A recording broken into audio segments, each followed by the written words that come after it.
सबके सेवक धर्म कठोरा। मैं सिर की बल जाऊंगा। आज भगवान जब पैदल चलने लगे भरत जी, तो सब लोगों ने कहा नहीं, हाथी बैठ लो, घोड़ा बैठ लो, किसी ने कहा पालकी में बैठ लो। भगवान से मिलने के लिए, ध्यान दीजिए, भगवान से मिलने के लिए 3 रास्ता है। पहला है ज्ञान का मार्ग, दूसरा है योग का मार्ग, तीसरा है भक्ति का मार्ग। ज्ञान का मार्ग कौन सा है?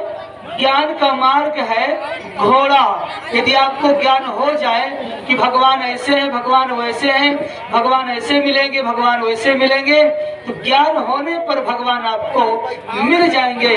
लेकिन ज्ञानी आदमी यदि कोई गलती करता है तो फिर भगवान उसको, अर्थात वो अच्युत हो जाएगा।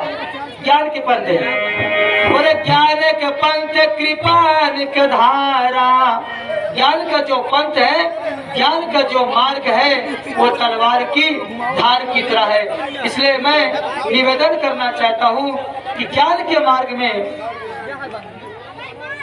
चल सकते हो, पर गलती हो जाएगी तो भगवान आपको क्षमा नहीं करेंगे।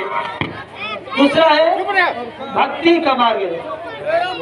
भक्ति का मार्ग माने, भक्ति का मार्ग माने पालकी।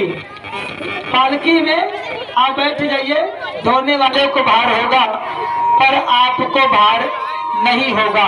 इसको कहते हैं भक्ति का मार्ग। और चौथा मार्ग, तीसरा मार्ग है योग का मार्ग। योग माने हाथी। हाथी का मार्ग में आप चलोगे तो आपको हाथी धीरे धीरे आपको अपने स्थान पे पहुंचा देगा।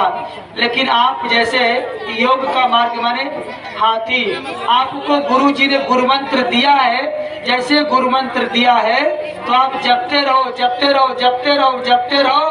एक न एक दिन इसी बाबू आपको भगवान मिल जाएंगे।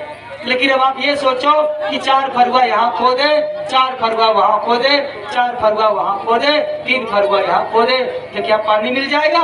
नहीं मिलेगा। आज आपने बीज बो दिया और कल उकियार के देखने लग जाओ जमा कि नहीं जमा। तो ऐसे में भगवान नहीं मिलने वाला। जपते रहो, साधना करते रहो, किसी न किसी दिन आपकी आवाज भगवान तक पहुंच जाएगी। ये योग का मार्ग है। लेकिन भरत जी ने न योग का मार्ग स्वीकार किया, न भक्ति का मार्ग स्वीकार किया, न ज्ञान का मार्ग स्वीकार किया। भरत जी ने समर्पण का मार्ग स्वीकार किया।